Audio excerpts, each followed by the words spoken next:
Maligayang pagdating sa mga DIY ideas. May susubukan ulit tayo sa araw na ito at ito yung ititest natin mga pom-pom makers. Ito ay may iba't ibang sizes. So may malaki, medium sizes at maliit na pom-pom makers. At dito banda ang mga instructions sa paggawa ng pom-pom. So, iba't ibang klaseng paggawa ng ating mga pom-pom.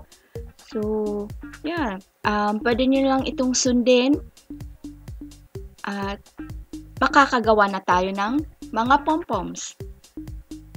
So, kukuha tayo ng isa. Kunin natin itong pinakamalaking pom-pom maker. At eto na rin yung gunting natin. Okay, so tignan muna natin. Okay. So, paano ba to?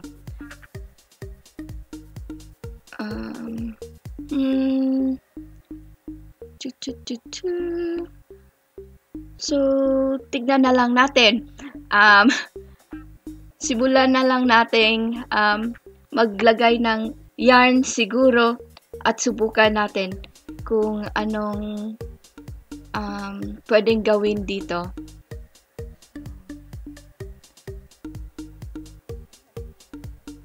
Okay. So, dito banda, ilagay natin tong yellow na yarn.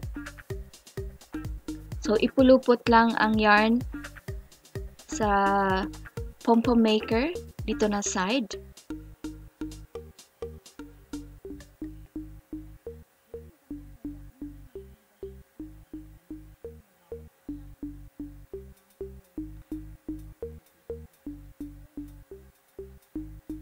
Okay. At dahil malaki ito, ay gusto ko pang lagyan ng isa pang kulay.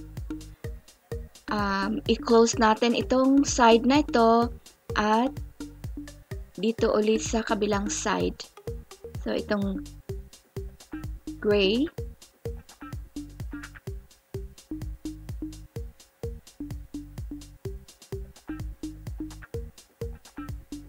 Ayan, ang laki. At itong blue.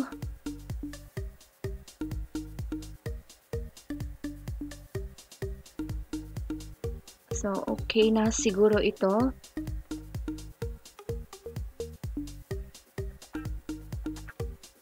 At isara natin ang ating pom-pom maker. Okay. At pagkatapos ay guguntingin na natin or ikat natin ang ating mga yarn.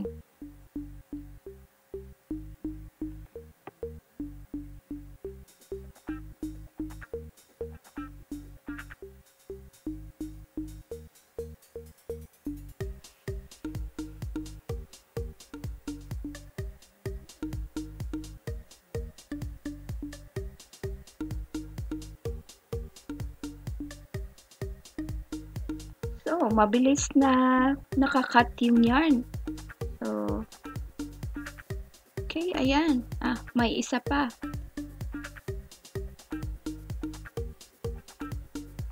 Okay. So, dito naman sa kabila. Okay. So, eto na yung ating pom-pom. Kailangan lang nating itali ang ating mga yarn na cut. So, kukuha tayo ng isang yarn dito na pantali.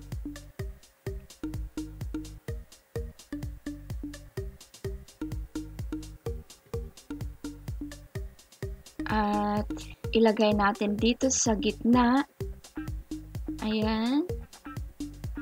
At itali natin ito ng mabuti.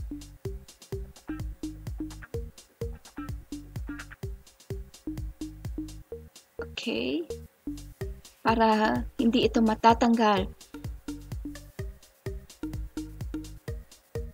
Oops! Ang lakas ko pala. Ayan. Okay na ba to? Hindi ko alam. Kasi naputol ko yung yarn. So, siguro ay kukuha pa ako ng isa pang yarn para siguradong naitali ko ng mabuti itong pom-pom natin.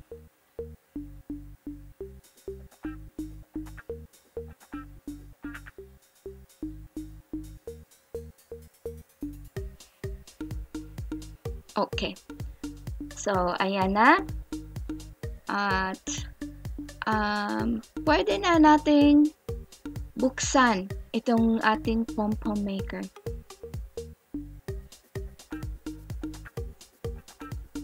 Okay, dahan-dahan lang sa pagtanggal, baka mahila yung mga nakat na yarn.